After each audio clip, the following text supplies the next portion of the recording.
Welcome to Keeping It Green, a podcast for ornamental plant professionals and enthusiasts, with hosts Margaret Pickoff and Tim Abbey.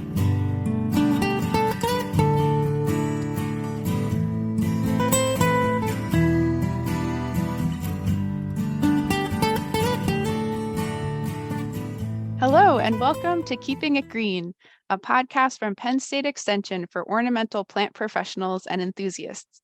I'm one of your hosts, Margaret Pickoff. I'm a horticulture educator with Penn State Extension, and each episode I'll be joined by one of my colleagues on the green industry team as co-host. On today's episode, my co-host is Tim Abbey. Hello, Tim. Hey, Margaret, how are you? I'm doing well. We're having Great. a cool, rainy day here. It's very spring-like here in Philly. Finally, yes, because it Yeah. seemed too much like summer the past month. It has, yeah. So on today's episode, we'll be joined by Tim Vela from the National Association of Landscape Professionals, Veterans, and Landscape Network. Before we get to our interview with Tim, we'll start out with a quick check-in about what we, your hosts, are seeing out in the landscape or what we're working on at this time of year. So Tim Abbey, and I'll have to make sure that I maybe use last names since we have two Tims on today. I just mentioned, we're just saying it's finally raining. We've had a dry stretch, a really hot stretch here in Pennsylvania for a while. Kind of felt like summer, like we had just totally skipped over the spring season, but now we're kind of experiencing some of that more normal spring weather. What does that look like for you in the York County area? I think we're probably about 3 weeks ahead as far as like plant phenology. I mean, it's really pretty incredible. But I think this week here will maybe set things a little bit more normal because at least here in the Harrisburg area, the next week we're supposed to be below normal for temperature. And we're finally getting that rain because we were already running a deficit, 5 months or 4 months into the year. So that's a good thing that we're getting the rain.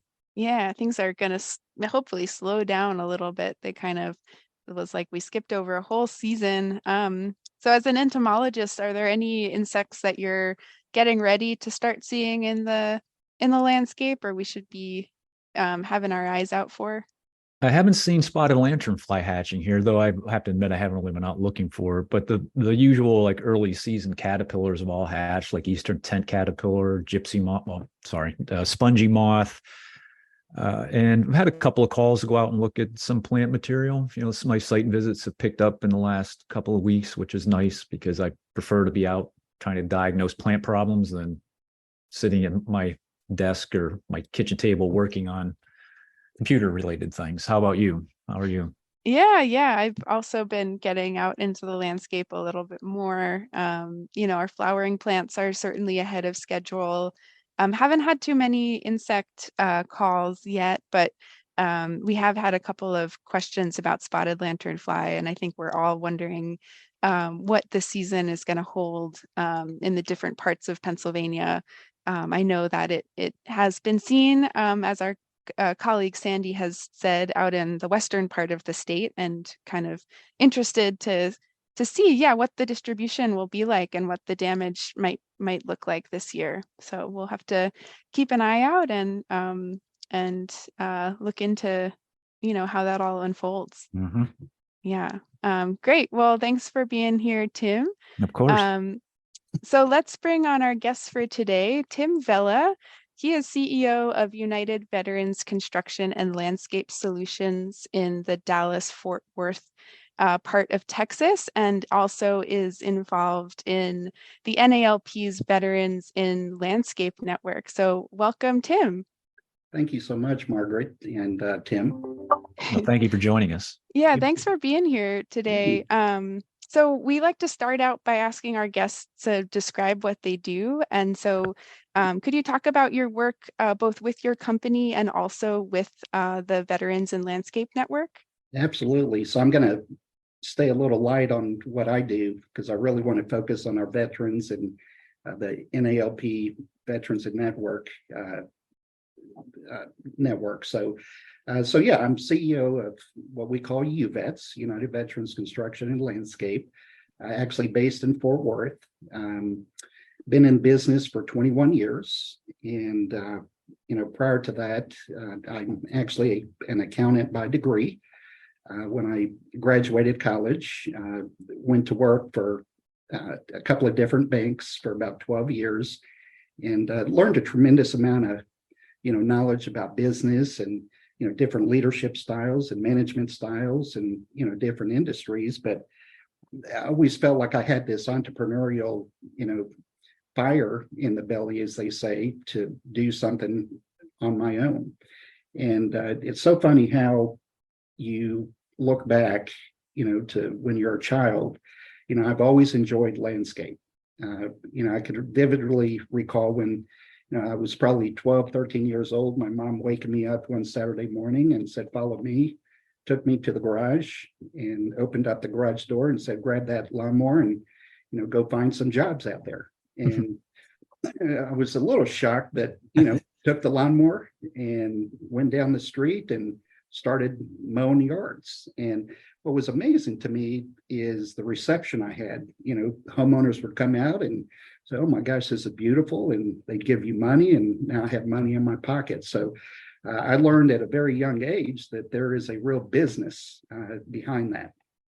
So just flashing forward, in the banking industry, decided to find a kind of a relationship build service business that I wanted to launch into. Wasn't thinking landscape at the time, but worked out that had an opportunity to invest in UVets. And at the time, it wasn't called UVets, it was AST Landscape. And 21 years later, changed the name, did a rebranding about 5 years ago. And we're in the commercial maintenance business. That's the primary business. So we concentrate on campuses, whether we have a state university we take care of or any commercial development. We work very closely with larger projects. And so that includes anywhere from the maintenance, plant healthcare, water management, and arbor care. So that's UVets. My association with Veterans in Landscape Network, it's a relatively new network that actually was started up in December of this past year. So we're talking about 5 months of the network actually evolving and being now announced that we want to get this network off the ground. So we're in the infancy. But one of the building blocks when this network was developed, as you might know, NALP every year supports and does a volunteer project called Renewal and Remembrance. And that's typically in July, where hundreds of volunteers in the green industry descend on Washington, D.C., and do a lot of the enhancing of Arlington National Cemetery, and then also the mall, the National Mall. And it's a great opportunity to, number one, honor those that have fallen at the cemetery. But two, a lot of companies that are in our industry will send their veterans to this remembrance. And so that's once a year. And one of the things that came out of that is that we need something that's ongoing when it comes to our veterans. We need a network. We need to really start to pipe into connecting our veterans that are in the green industry. And so, it's evolving. To me, what is amazing and where we're trying to play a little bit of catch up is the HVAC industry, the automotive mechanic industry. Big industries have really tapped into that veteran community. They offer the technical training, the vocational training, and then they're able to launch, into those industries. My personal goal is that we want veterans to be part of this industry. We want them to know about what the green industry is and how it can benefit them. We're still creating the vision of the network. We have the leadership group put in place. I'm probably one of maybe 2 or 3 that did not serve, but just a huge advocate for our veterans, have always been, a huge advocate of our military. And, my son is serving today. He's a second lieutenant in the U.S. Army. A number of our employees that are here either have sons and daughters that are in the military or they're a veteran. So I just think it's a win-win situation, bringing in veterans into the green industry. The skill set is tremendous, and they have a lot to offer. So at this point, we've had on the podcast representatives from some of the other really great networking groups from NALP, the Women in Landscape Network and the Latino Landscape Network as well. And we've I just had the opportunity to learn a lot more about those particular communities. And one thing I'm interested in is, why is a network like this important and valuable to that specific community? And what are some of the maybe challenges or struggles that, that women and the Latino community and now veterans face, and how can they sort of be met, by this networking group? And so I kind of pose that to you. Why is a group like this valuable? And what are some of those challenges that veterans are facing that this can help to address? That's a great questions right there. So I think every one of those communities have different challenges, whether it's bias, or, communication barrier. For veterans, my observation, and again, not being a veteran, but I've learned a lot, is when you're in the military, it's all about the brotherhood and sisterhood. It's one team, one fight. And I think companies that operate in this industry, we have a lot of catch up to do in terms of, and learning we can do from what our military institutes in our soldiers and the skill set. And so, so first issue is connecting veterans, because that is how that's kind of the ground floor for them. They had to earn that or learn that in the military, that you got to look left, you got to look right, and these are my brothers and sisters, and I'll go through the brick wall for them. Well, when you leave the military and you come into the private sector, that camaraderie typically is not there. The culture is not there, right? So what I see in this network is being able to, number one, connect our veterans so that they're able to connect with other veterans around the country that are in our industry. There's challenges, when you spend, I was thinking about this, you have 250,000 soldiers that are retiring every single year. I mean, that's a huge number. We want to tap into that. The biggest challenge they have transitioning is, what do I want to do next, right? They don't know how to, I say they don't know how. It's a challenge to translate their skill sets into the private sector. And they're intimidated where they've become so dependent on the team. You're walking into a situation that it's no longer that comfort, right? So we want to give them the comfort, we want to connect, and then we want to show them that the skill set that you have can be applied to this industry very well. We're heavy on logistics in this industry, heavy on equipment and the mechanical side. I think the biggest skill, though, is the leadership that they learn and how they can bring that to an organization like ours and develop kind of those leadership styles. What we need to do as a landscape company or a landscape industry is teach them the technical horticulture side. And to me, that's the easier piece, harder to teach leadership, right? So, I think there's a huge opportunity to use this network to recognize the challenges that our veterans have in the private sector. It gives them an outlet to talk to other veterans that are in the industry and how they might have, overcome some of those challenges at the companies they work at.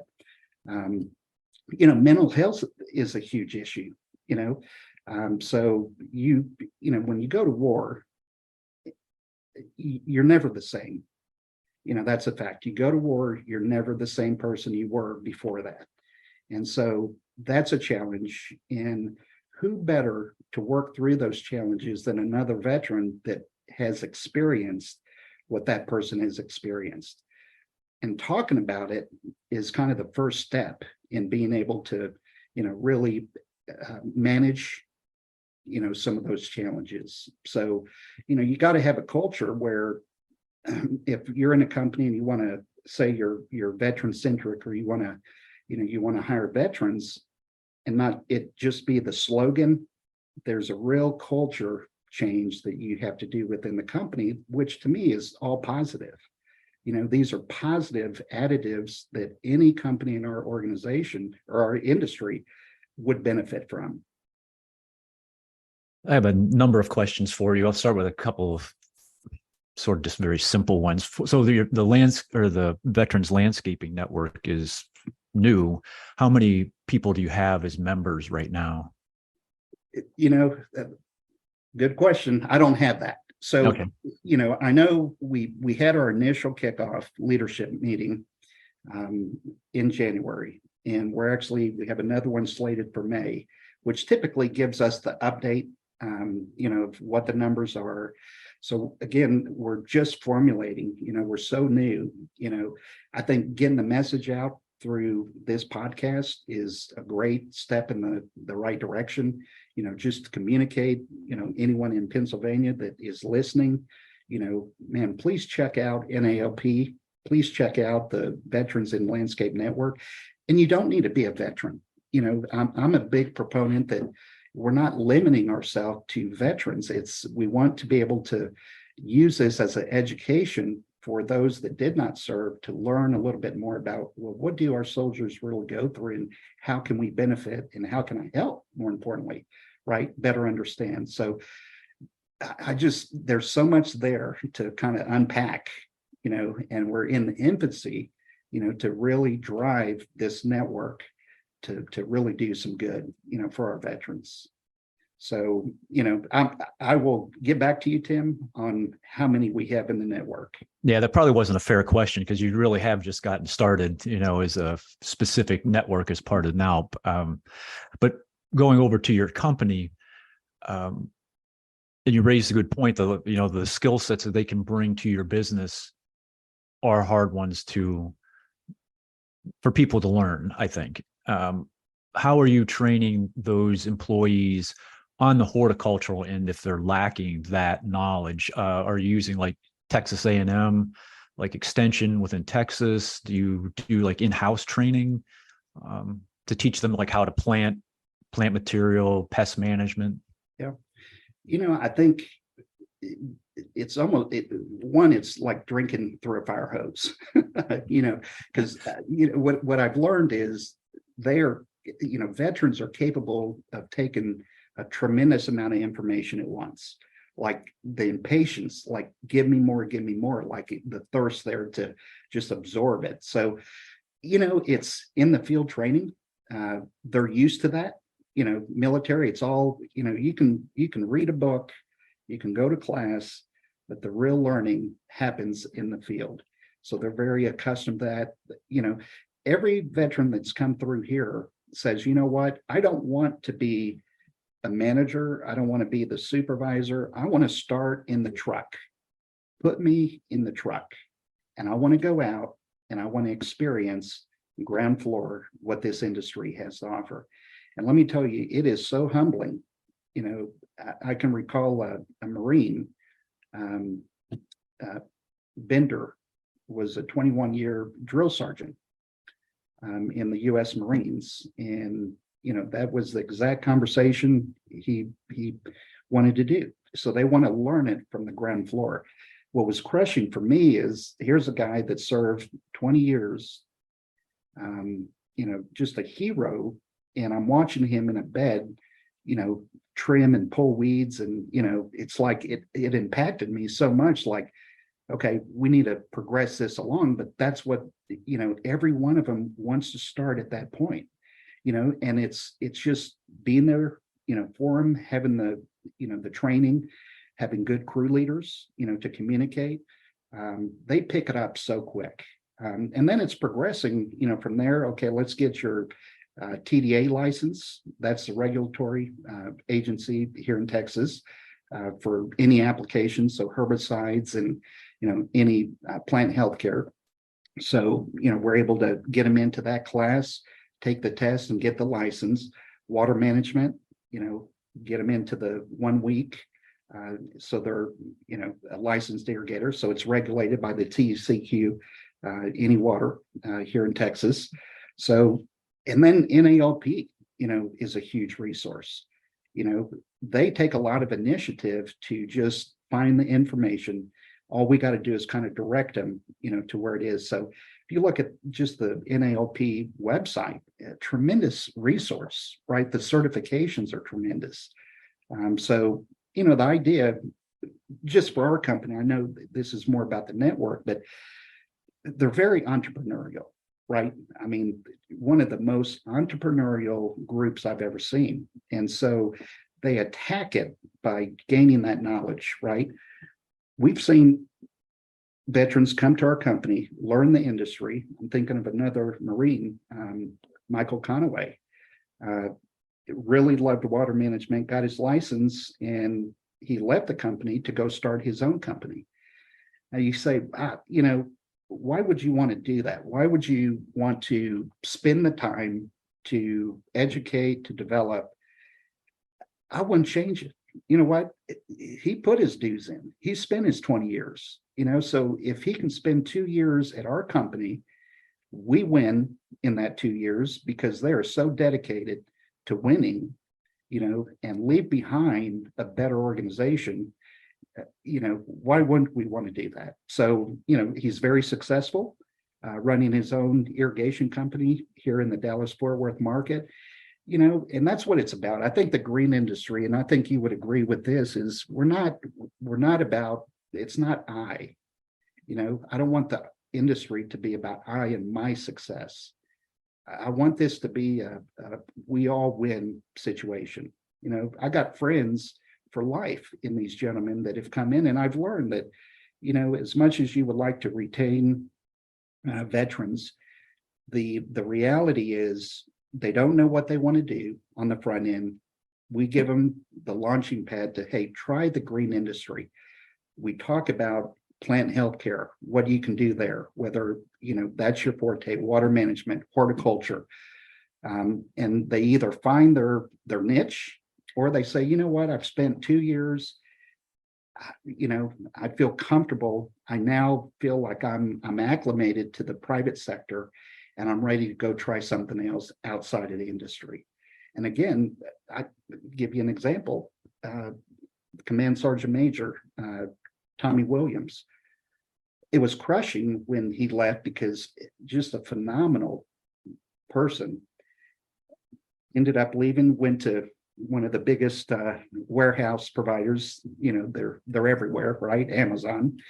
And he left on a Friday. I show up on Monday, and he installed a huge flagpole with flags in our parking lot. Handwritten note, how he thanked us, for that opportunity to find himself. And it just chokes you up like, oh my gosh, how, but this is the type of people our military is. It's a diversified group. It's an inclusive group. So, man, talk about what we can learn as an industry in things that are very relevant today, right? The military has perfected it. So I know I'm kind of, I get kind of wound up on this stuff, but there's so much more gain that we have. So from a horticulture standpoint, right, the question, how do you train that? I think that's the easy part, because there's so many resources out there. There's technical stuff, no doubt about it, right? They're open to learning that technical stuff. So I just think it's a really good industry, and we need to do whatever we can as an industry to recruit and compete, quite frankly, with, like I said, the HVAC and the automotive, mechanic. Like, let's give them the outlet that, hey, we're here, come check us out, and from across the country be able to expand, because what's the biggest challenge we have in the industry? It's people. Right? No one has enough people. So it's a win-win situation, be able to recruit, our military. There's a number of programs, whether it's Hire Our Heroes, where you don't need to pay a dime, for 2-3 months for them to come in and learn, the business. It's a zero cost, so you can't lose. So we've had a number of Hire Our Heroes. You can get all the accolades. Department of Labor has great programs, to really promote our veterans. So the resources are there, to make it a success. So the goal is, let's get our industry into that game. So the network, the first step is connecting veterans that are here in the green industry right now. Your question, Tim, how many?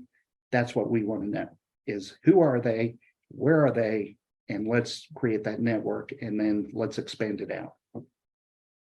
It's kind of a follow-up with that, and again, because a lot of this stuff to me, particularly with combat veterans, is a very serious mental health issues. I mean, I don't know what the percentage is, but there's a lot of veteran suicides, and trying to reach out to these people and show them that, particularly with like your work in the green industry, that you can find a rewarding career that might be able to help you with some of those issues. And do you think, and I'm not trying to put words into your mouth, it's I'd see with like the green industry or any sort of, almost with agriculture in general, there's something about being outside working with plants or animals that for me is very therapeutic, compared to like if I had, you mentioned like HVAC and, the auto industry, whereas to me that I would not find that. I might find a job, but it wouldn't satisfy me. So I guess if you had any feedback from the veterans who've been through your company or through the network, even though it's young, where they're finding that benefit of just working with plant material? I wish I could definitively tell you that, is it therapeutic? It has to be. One of the things, and here's how I think we connect to that thought, is a big way to release, right, some of those challenges is you either work out, right, kind of get it out of you, kind of, so they're heavy on working out. Well, this is not easy work that we do. It's very physical, right? You're out in the elements. Okay. So Texas, you get up to 100, 105. It's brutal. Okay. They've done that. You go to the deserts of Afghanistan or, Iraq, it's brutal, right? So I think there's no doubt that there is some correlation, to the industry and how it can help kind of manage, it's probably the word, better manage, maybe some of those challenges.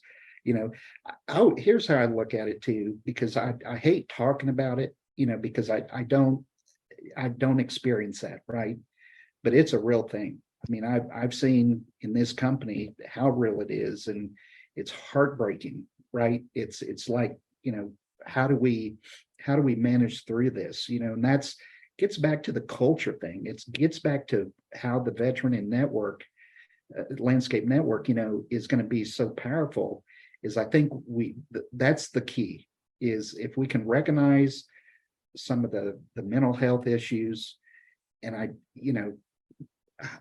don't know if there's a stigma in this industry. I don't think there is. I think people are talking more and more about it. We know about the PTSD. I hate talking about it because it's like sometimes you feel like what can we do, and so we got to learn, what it is and how can we make the environment better, and what I've learned is, when you put like-minded people together that have some of the same, challenges, that's a good step because they can relate. They can kind of talk through, and some are, the severity can be very different, right? So someone that, can kind of walk someone through, the path, to manage that. So it's it's heartbreaking for me because I've seen it firsthand, and it's, but you know what, as an industry and as a company, right, we owe it to our veterans to create an environment and use our industry to their benefit, whatever that is, right? If there's a bad day, you know what, check out, sit on the bench, and no one's going to question you, at all. Just do it. Take your time out, and or if you need to go home, go home. So I think you just deal with it. You try and learn, how can we get better? But I do believe, Tim, that there's some real benefits in this industry, when it comes to outside and plants and kind of getting it out, being able to better manage some of those bad days, with what we do, no doubt about it.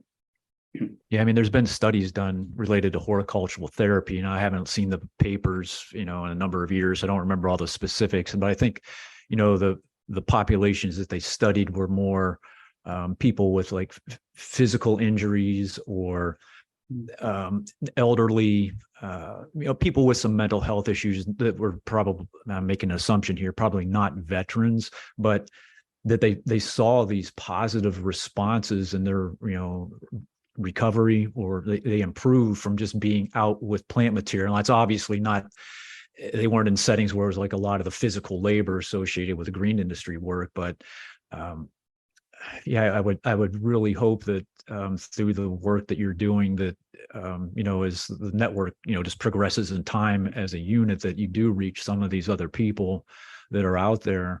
And this isn't a personal opinion. It's not my colleagues. It's not a Penn State opinion, but I think that the United States government has failed our veterans historically.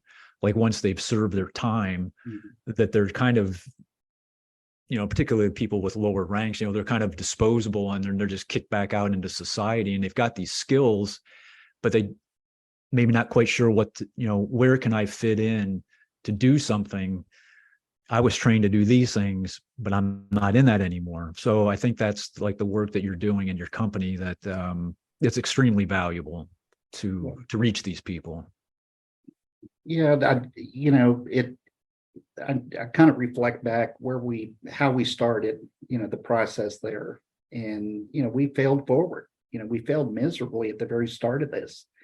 We just weren't ready.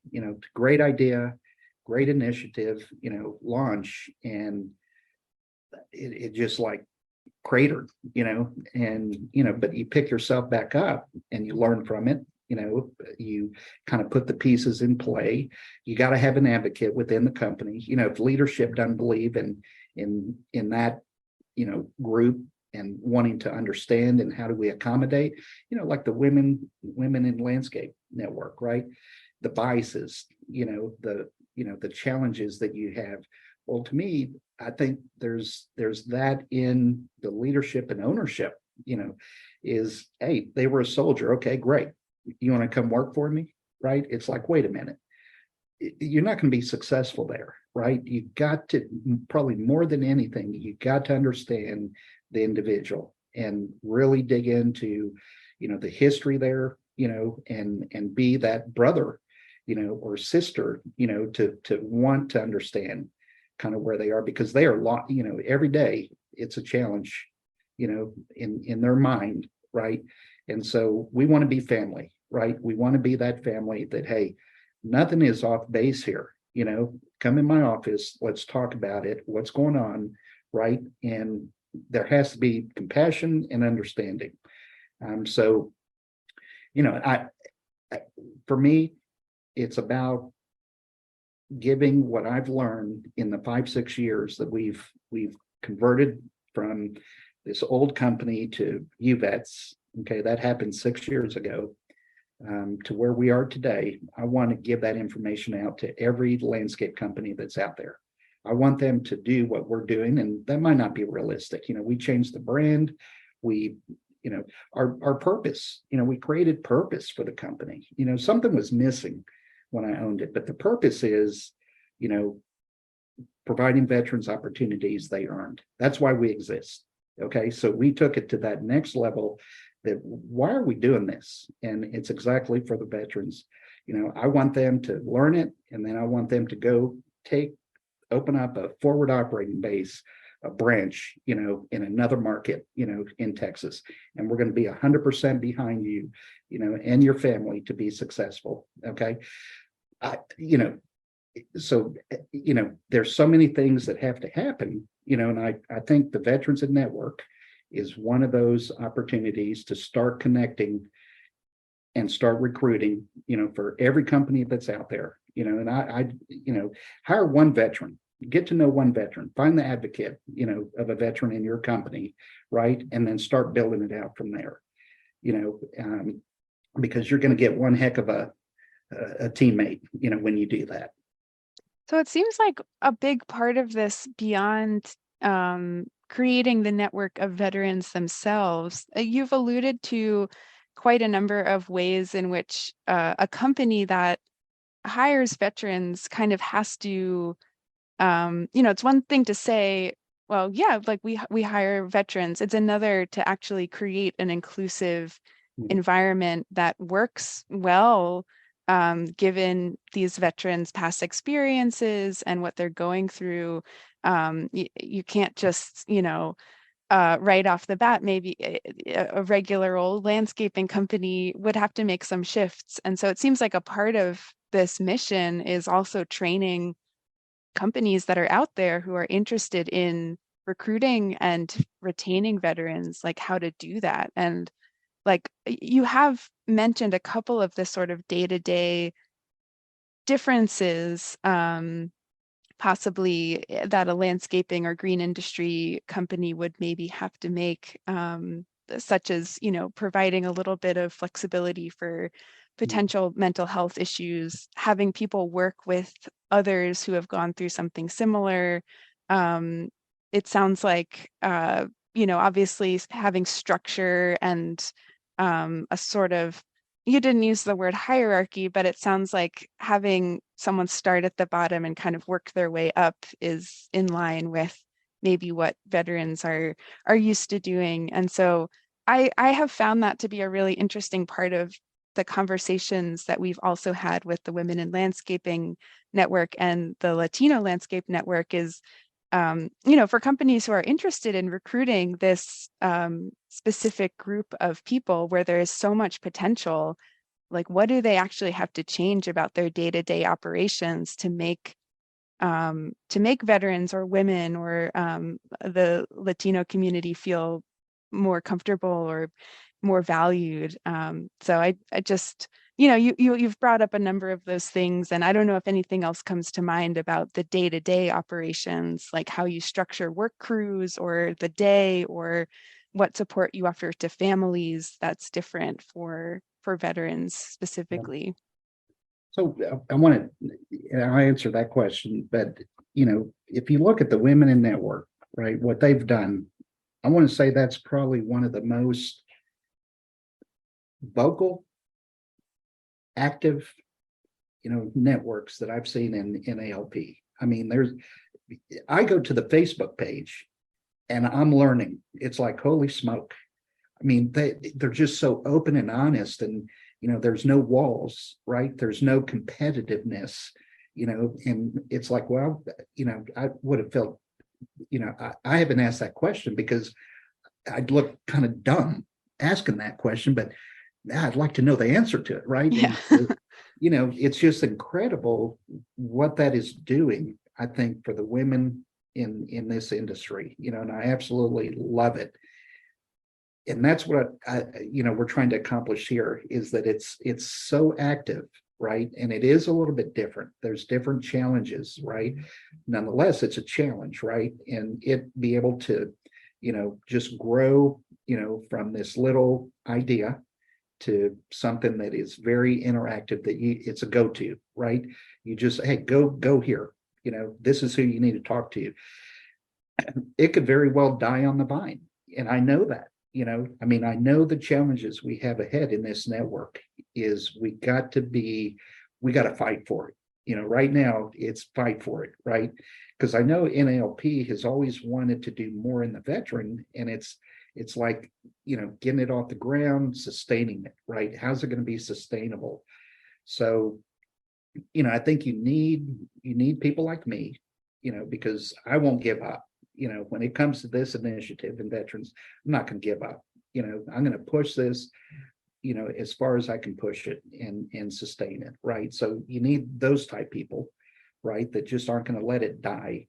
You need to get the word out, to others that can be that next wave of advocates, right, and believers in that community, right? And I think NALP is one of those associations that they realize that, hey, we're going to throw the support behind, that group. Whatever you need, let's make it happen, because it's going to transcend throughout our industry. Every member is going to benefit from this. Okay. But you got to have those workhorses, right? To kind of get it over that hump, so I'd love to talk to you in a year, okay, to tell you where we are as a company, right? And that's the accountability, right? I want you to hold me accountable, that we meet in a year and talk about where this network is, because I want it to be where the women's in landscape network is today. That's a very vibrant, they are doing things that are just phenomenal. Okay. So getting back to your question now, the day-to-day, right? So we're very technology driven. And so the military is all technology. So, we really did a push to, implement, go ILON, so the measuring, the takeoffs, be very strategic on that logistics. We use Aspire. So we, it's all connected. So the day-to-day, scheduling, technology driven, mobiles, it's all connected. So, you want to pull up, you send a crew out to property A, they have the work orders, they pull up the maps. Okay, what does the map look like? So you have to go ILON connected, so it's almost like, how do we build it? And this is where veterans just over the top is they look at the failure points. Okay, why did we not get the outcome we needed? Why did that mission fail? Why did we not do the service that we had on this mobile, right? So, you're only going to be as good as learning from the failures. And so if the mission didn't go off right, why did the mission not go off? Okay, it's in the process. Let's change it. Now let's see how that works. So very process driven. Matter of fact, a lot of the integration that we've done has come from the veterans, like pushing, like, you can't do it on Excel anymore. That's just insane. So let's move it over here. Let's find the best technology we can. And then just out in the field interacting, talk about a diversified group, very diversified, be able, whether it's Spanish speaking, teaching leadership, every day, we have a briefing every morning with all the crew leaders. We pull up, on a big monitor. Hey, here's, maintenance A, maintenance alpha. We have all things kind of alpha, bravo, so it's kind of integrated throughout the organization. This is how we're kind of running it, not like a militaristic organization, but we're running it, a very tight operation, right? And that's the comfort zone, right? That's where they want to be. And if mission doesn't go off right, they're going to figure out, okay, how do we need to improve it? So if this industry, I mean, there's just so many moving parts. It's such a dynamic industry, especially on that commercial maintenance. A lot of things are out of your control, right? A lot of things are in your control, right? And so you just got to be able to every day adapt, communication, have good communication when they're in the field, what's going on, okay, why are, quality control, why is, this zone, or why is, this shrub kind of yellowing, okay, too much water, is, kind of the consequences that happen, from it's a domino effect, right? You all have come from the science standpoint, so it's teaching the science that, hey, if you have one thing off, it's going to lead to 2 to 3 to 4 things, and then ultimately the plant's going to die. Okay, but what was the root cause, right? What was the root cause? Was it water management? Was it maintenance? Bad maintenance? Which we love. I love teaching that. I love trying to get down to the root cause, of what happened. So, I think the day-to-day, it's a hard business. It has to be process driven. I think more than ever, the human capital side is everyone's challenged there, right? And so you got to be a great training organization. If you just put someone in a truck, it's going to fail, right? So you got to be able to train. You got to have the technology at their palm. There's just a lot of neat stuff. I mean, that's what gets, I think, a lot of us up in the morning, is how can we do it better today? So yeah, something that you mentioned earlier that also came up when we were talking to the Women in Landscape Network is these are changes that we can make to make this a more inclusive workplace, and they can only stand to benefit the workplace as well. These are all things that actually improve the work that we're doing. It's nothing that we're sort of sacrificing for the sake of, making this a more inclusive workplace to women or veterans. These are all things that improve the work that we do. And I think that, I don't know, that there's something very hopeful in that, that is working out that way. no, I agree. And that it kind of gets back to our industry. It's such a diversified, really pushing the inclusive, and I feel like, the military, it's all about that, right? Very diversified, very inclusive, very team oriented. It has nothing to do with egos, so, it's a great match. But what I love about just this trade organization, and, why I think, it's we can be the biggest competitor, to the HVAC and the auto mechanic.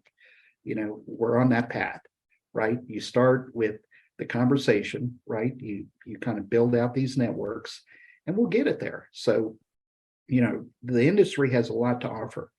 Whether you want to sit behind a desk and kind of be the administrator, or you want to be out in the field, driving a truck, or supervisor managing, a multiple crews, there's so much opportunity, to kind of find the right niche for, our veterans to kind of find, hey, this is where, you found yourself. And they're pretty quick to find what they like, and they're very vocal. Like, man, this isn't, I didn't, 20 years in the industry. Now I need to, let's speed it up a little bit. That's what's amazing to me, is the level of speed, that where they just take it in and, okay, let's go. They push you. I mean, they really push you. So those are the things that I think I can, as an advocate, having seen it, help others, saying, okay, I don't want you to fail, in launching this. Here's maybe a little bit of a roadmap, but every company is going to be different. I'm not, hey, we've failed miserably, a number of times. We're not perfect. I don't have the recipe of success when it comes to it. I'm just, we're learning every day how we put it together. And the network is one of those pieces that I think is going to kind of put a little gas on the fire, to, hey, let's expand it. Let's get it. I want this to be more not about our company ever. I want this to be about veterans and expanding it throughout the country, and being there, and, talk to me in a year. I think it could be exciting. We're going to take you up on I made a note. Yeah, we'll put it in our calendar. Tim, thank you so much for telling us about the Veterans Landscape through NALP and the work that you've done for veterans in the green industry. I think we've both learned a whole lot. as we're kind of wrapping up our conversation, we always like to end on a slightly more personal note. So you've told us a lot about the work and what you're passionate about professionally. What's something that you like to do when you're not working? Yeah, so we are a huge soccer family. Yeah, so every weekend, we're out and about at tournaments. My daughter, I have 3 kids, so we are going to be empty nesters this June. And you spend every weekend, on the soccer field. That's going to change a little bit, even though my daughter is getting a scholarship at a university to continue. So we know we got at least 4 more years of, chasing her around.